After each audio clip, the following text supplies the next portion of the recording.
খাইতেছি রং চা, গলা ভেঙে গেছে এই কারণে।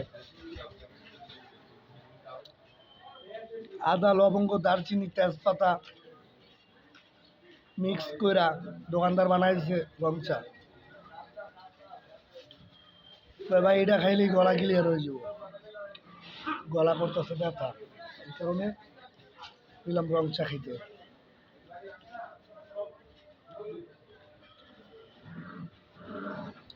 চিলাচিলি করছি তো এই কারণে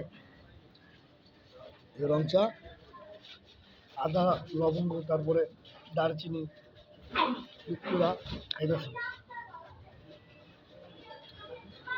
গলা ব্যথা হলে সবাই রং চা খাবেন।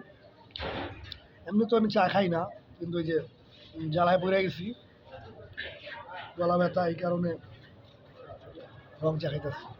ঠিক আছে, সবাই ভালো থাকবেন। আসসালামু আলাইকুম।